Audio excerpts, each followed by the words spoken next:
I can't help but ask, as a former England centre, your thoughts on the centre partnership with England at the moment, and particularly Jonathan Joseph at 13 for us.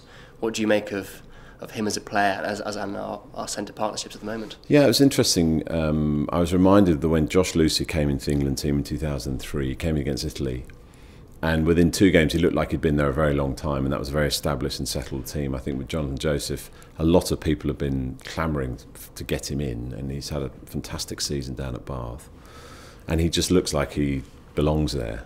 Certainly at the weekend, it was just fabulous to see the turn of pace, the vision and the ball carrying ability that he has. I think he's a very, very special talent, and I think just watching him and George Ford and the clear understanding they have, and I think George Ford has brought something very different to this England team with his all-round footballing ability. It's a real selection headache for Stuart when Manu Tuolangi's fit again. You've obviously got Luther, you've got Billy Twelvetrees, you've got Carl Eastman, who I'm a big fan of as well. So there's a lot of competition now, but certainly JJ looks like he should have that shirt on his back for many years to come. What makes him so special at the moment? Well, it's that rare commodity of pace, I think, which is so important at international level. And I think just to see both his tries at the weekend, carrying the ball in 2 hands, he's got a wonderful elegance about the way he runs. I know a lot of people have talked about Jeremy Guscott and the comparison there, and Jeremy was certainly the best rugby player I played with, bar none. So he kept telling me. But you know, I think he's just got, JJ's got this great balance and obviously a tremendous acceleration, and not afraid to mix it up as well. So, you know, I talked about George Ford. I think JJ's a great footballer, and in an era when thud and blunder are what it's all about, and collisions, when you've got someone like that who wriggled out of 3 tackles in Cardiff, I'm still not quite sure how he did it, but he did.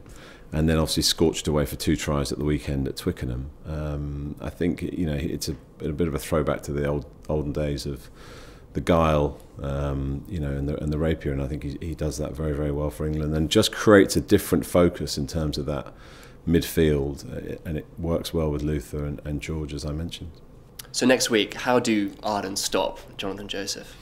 Clearly, Ireland have got a set of forwards who are on great form, and I think to watch that game against France on Saturday evening was a real dust-up. And with Messrs O'Connell and O'Brien, it looks like Jamie Heaslip's out for the Six Nations, which is a big loss for Ireland.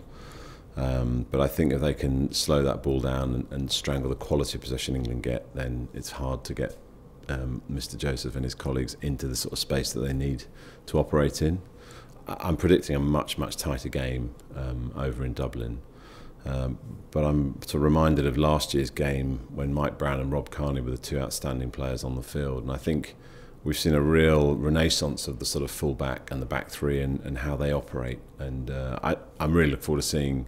I think Rob Kearney's a fantastic player, but seeing how those guys go again if Brownie is indeed declared fit after the knock he took. But yeah, you know, I think it's going to be a different style of game for England. It won't be as fast and loose as Italy. And obviously Stuart has talked very publicly about the need to tighten up against the Irish, who would make you pay for any mistakes you make. So yeah, it's going to be a cracker.